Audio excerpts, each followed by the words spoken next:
1984년 한국에 아마데우스라는 영화가 개봉을 했습니다. 그때 제가 초등학생이었는데요. 태어나서 지금은 없어진 강남의 첫 구절에 써 있습니다. 서문에. 시네하우스라는 극장에서 아마데우스를 처음 봤습니다. 근데 너무 충격을 받아서 다시 보러 갔습니다. 그 한 달 뒤인가 다시 보러 갔는데 다시 봤을 때도 충격을 받았습니다. 세상에 영화를 두 번 봐도 재밌다라는 사실을 처음 깨달은 것 같아요. 그래서 다른 영화, 간디를 두 번 봤는데 그 두 번째 죽는 줄 알았습니다. 그게 모차르트와의 사실상 첫 인연입니다. 물론 뭐 그 이전에도 그 이름은 알고 있었겠죠. 1984년입니다. 지금 한 34년 된 거죠. 그러고 나서 이제 어른이 돼서 여기 건너편에 있는 회사에서 기자 생활을 시작했습니다. 2006년이 됐는데요. 훅 점프를 했죠. 모차르트 탄생 250주년이 됐습니다. 짤즈부르크에서 축제 역사상 80년 역사상 처음으로 모차르트가 남긴 오페라 22편 전편을 그 시즌에 다 공연했습니다. 두 달 동안 22편을 다 공연한 거죠. 극장 3, 4개에서. 대학 강당까지 포함해서. 그래갖고 제가 그때 음악 담당이었는데 너무 가고 싶어서 2006년 8월에 결국 갔습니다. 그래갖고 첫날 오페라 중에 하나를 50만 원을 주고 본 적이 있습니다. 암표, 표가 없으니까요. 그게 두 번째 경험입니다. 그래서 모차르트는 제 인생에 약간 화두 같은 작곡가였어요. 그런 인연들로. 그거를 풀기 위해 약간 1년 반 동안, 지난 1년 반 동안 빈과 프라하와 짤츠부르크와 아우구스부르크와 마나임을 다녀왔습니다. 그리고 오늘 여러분들을 만나는 거죠.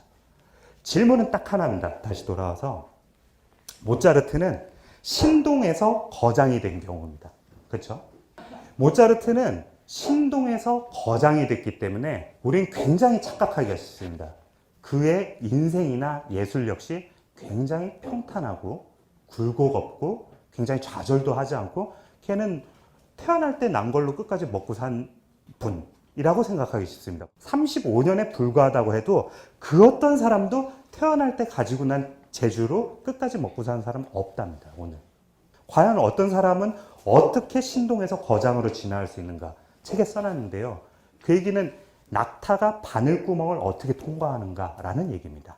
음악사에 신동으로 태어나서 거장이 된 경우가 몇 있습니다. 없지 않습니다. 이를테면 멘델스존이 있습니다. 멘델스존 일찍 죽었죠. 20살 때 마테수난곡 지휘해서 독일 역사를 바꿔버렸습니다. 그리고 생상스가 있습니다. 프랑스의 오르가니스트야 작곡가죠.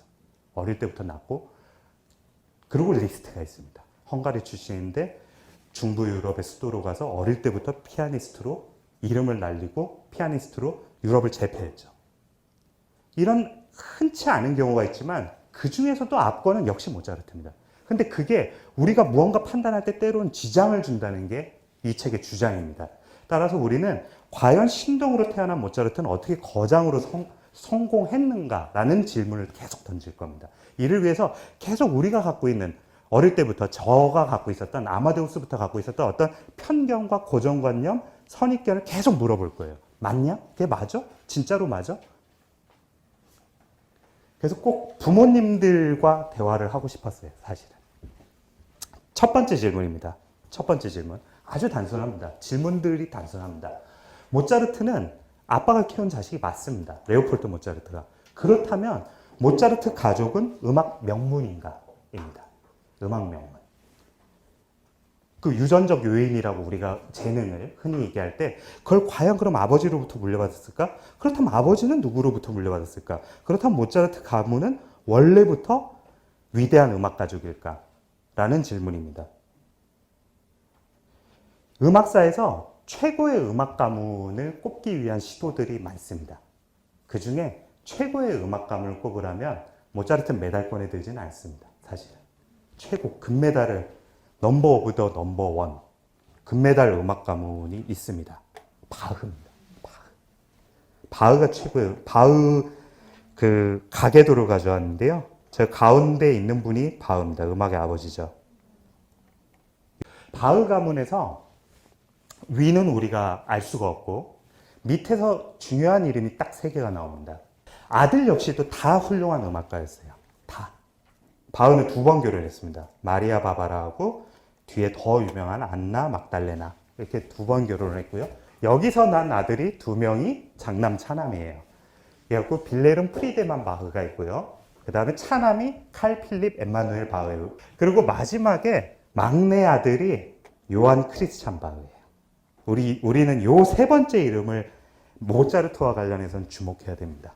첫 번째 아들은 빌레름 프리데만 바흐는 궁정악단 어딘가에 취직을 했었는데 약간 이렇게 사내 직장 갈등에 휘말려서 일찍 사직서를 냈어요. 그래갖고 경제적 여건이 약간 어려워져갖고 아빠가 남긴 악보들을 팔아버렸어요. 생계 유지를 위해서. 그래서 음악사에서는 약간 빌어먹을 장남 바흐. 왜냐하면 바흐 작품들이 유실된 게 이 사람이 갖고 있던 악보들이거든요. 천하의 불효막심한 바흐라고 알려져 있지만 사실 거꾸로 만약에 실직했다면 지금 관점에서 뭐 어떻게 하겠어요. 그죠? 최근에 약간 복권이 되고 있습니다. 훨씬 유명하고 착하고 아주 유명한 바흐는 CPE 바흐예요. CPE, 차남 바흐죠. 이 사람이 갖고 있던 악보가 지금 우리가 알고 있는 바흐의 악보들이에요. 진짜 훌륭한, 차남이 훌륭한. 그래갖고 이 바흐는 둘째 아들 차남 바흐는 베를린 궁정악단에 취직했어요. 그래갖고 그 아빠가 나중에 보러 가기도 하죠. 이 CPE 바흐를 보러. 이 사람이 남긴 악보들이 바흐의 재발견을 할 때 가장 1차적으로 중요한 역할을 했어요. 그리고 당대의 유명한 피아노 스승이기도 했어요. 그래서 이 사람이 쓴 건반악기 교재는 한국에 지금도 번역이 돼 있어요. 음악사 쪽으로도 유명한 사람이에요. 그리고 이 사람이 아빠 바흐의 악보를 갖고 있어서 지금도 재평가의 1차적 요인이 돼 있다. 마지막 바흐예요. 마지막 바흐가 아까 전에 요한 크리스찬 바흐라고 그랬죠? 이 사람을 런던 바흐라고 불려요. 나중에 런던에 가서 활동을 하거든요. 실패한 음악가, 베를린에 취직한 음악가, 런던으로 간 음악가. 쉽게 말해 바흐는 바흐의 태어날 때부터 이미 음악 명문가였지만 바흐의 아들들 역시도 유럽 곳곳에 포진한 음악가 집안이었다는 뜻이에요. 우리의 중세 조선시대 근대와 마찬가지로 음악가 혹은 음악이라는 것은 신분이자 직업을 얘기했던 거예요. 그것이 낭만주의 이후에 음악가는 불굴의 예술론을 갖고 있기 때문에 뭐 화가와 함께 뭐 예술론을 불태우고가 아닌 거예요. 그냥 아빠가 음악가면 나도 음악가, 아빠가 대장장이면 나도 대장장이라는 뜻일 수도 있는 거예요. 이 얘기가 왜 중요할까요? 1781년에 모차르트는 빈에서 엉덩이를 걷어차이고 쫓겨납니다. 짤츠부르크 대주교한테. 그죠? 그게 우리가 알고 있는 모차르트의 가장 상징적인 사건이에요. 모차르트 인생에서 가장 중요한 사건이 딱 하나 있다면 저는 그날을 꼽습니다. 엉덩이를 걷어차인 날. 왜? 그리고 나서 나머지 10년간 빈에서 프리랜서 음악가를 했기 때문이에요. 그 얘기는 뭐냐면 이 중세적 신분 질서에서 모차르트는 드디어 벗어나기로 한 거예요. 그리고 우리가 아는 10년 동안 피가로의 결혼, 돈지오반니, 여자는 다 그래, 마술피리, 피아노 협조 후기 다 레퀴엠까지 다 쓰고 10년 동안 쓰고 1781부터 1791 죽은 거예요. 이 신분 질서에서 벗어난 거죠. 그러니까 이 음악가, 바흐의 집안이 다 음악가라고 해서 반드시 환상을 가질 필요는 없어요. 아빠가 음악가면 아들도 음악가가 되는 세상이었다. 그렇다면 모차르트 집안에 대해서도 마찬가지로 궁금해할 수 있죠. 이제 드디어 왔습니다. 방금 전까지 바흐의 가계도, 클래식 음악사 최고의 음악 명문 바흐의 가계도를 봤고요. 자, 그럼 우리의 모차르트 얼마나 명문가인지 한번 봅시다. 보겠습니다. 영문판 모차르트 가계도예요. 1로 넘어오는 게 이제 장남이란 뜻이에요. 우리가 알고 있는 자랑스러운 1, 레오폴드 모차르트 아파죠. 컴포저, 그렇죠? 그리고 7, 우리가 알고 있는 볼프강 아마데우스 모차르트 1756, 1791 컴포저, 작곡가죠. 우와! 애게 할아버지 북바인더. 책 재본사예요. 이럴 수가. 그 할아버지 이거 뭐죠? 증조부 프란츠? 메스터 빌더. 벽돌공. 심지어 파머, 농부. 별 볼일 없었던 집안이에요. 아우구스부르크에서 이 가계도를 봤을 때 제가 충격을 받았습니다. 모차르트 집안은 음악사 최고의 명문가가 아니에요. 쉽게 말해서 파머에서 벽돌공에서 그 북바인더까지, 쉽게 농부에서 벽돌공, 석공, 북바인더, 재본사까지 수공업 집안인 거예요. 수공업 집안, 장인 집안. 사실 우리가 알고 있는 지금의 상상으로는 상상할 수 없는 집안인 거죠. 그 균열을 처음으로 일으킨 사람이 레오폴트였던 거예요. 지금 우리는 영화 아마데우스라든가 수많은 선입견 때문에 레오폴트는 꼬장꼬장하고 그냥 꼰대 할아버지야 라고만 생각하기 쉽지만 사실 이 가문의 역사에서 처음 반항하는 볼프강이 아니고 우리가 사랑하는 아마데우스 모차르트가 아니라 아빠였던 거예요. 이 집안 역사의 균열, 난 이제 더 이상 이렇게 못 살아 하고 도망간 사람은 레오폴트였던 거예요. 그죠? 아내, 모차르트의 아내가 콘스탄체죠. 콘스탄체의 가계도도 있습니다.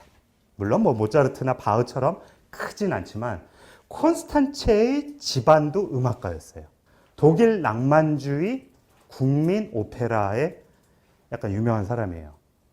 좀 더 전혀 지휘자로도 활동했어요. 뭐 전혀 힌트가 안 되는구나. 베버입니다. 칼 마리아 폰 베버라는 작곡가인데 일부러 패밀리 트리 가계도를 안 보여줬어요. 우리가 아마데우스 혹은 수많은 그것 때문에 잘못 알고 있습니다. 그러니까 모차르트 와이프 집안에 대해서. 모차르트 와이프 집안은 베버 집안이에요. 베버 집안인데요. 모차르트 못지않게 음악 가문입니다. 음악 가족이에요. 우리가 알고 있는 콘스탄체 베버가 셋째 딸입니다. 여기. 아빠가 프리돌린 베버라고 하는데 이 궁정 가수이자 악보를 받아 쓴 필경사였어요. 음악가였어요. 요제파, 첫 딸 요제파 소프라노였어요. 마술피리를 불렀죠. 두 번째 딸, 모차르트가 처음에 짝사랑했던 까인, 알로이지아 베버 역시 소프라노였어요.